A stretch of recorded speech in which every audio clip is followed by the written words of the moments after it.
Now in this video, let's proceed on the related rates.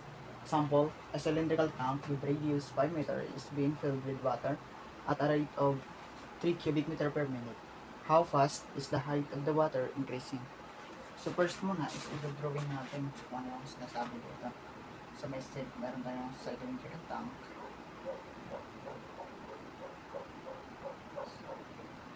And this is,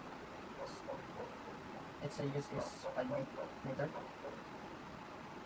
And the water flow on it at a rate of 3 cubic meter per minute, or that is the dV over dt. And let's find uh, let's find how fast the water is increasing, or this is the dH over dt.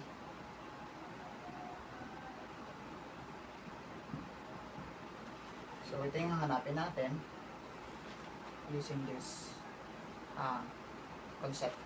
So now, yung formula na gagamitin natin dito is yung formula ng volume ng isang cylindrical tank.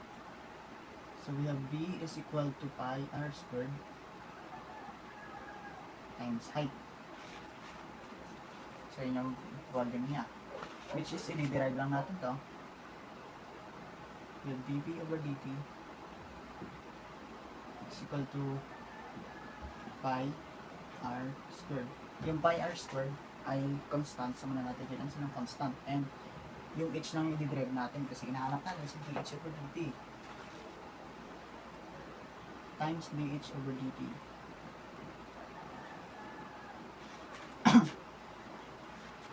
And now, pagsasama lang natin yung magkaka-same, o yung ihiwalay natin sa dh over dt, ipagsama natin ng ibang terms. So we have here dh over dt is equal to dv over dt over pi r squared.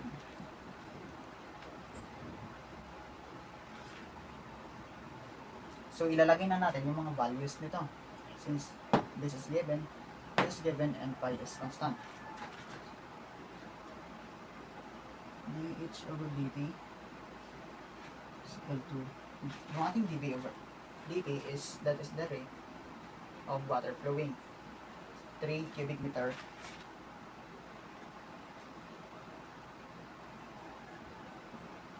per minute over the rate square meter. So we have 25 square meter pi. So now, ika-calculator na natin. So 3 over 25. So yung sagot dito is our dH over dt is equal to 0.038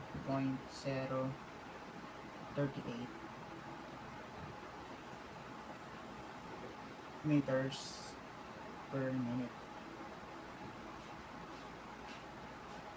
So this should be our answer.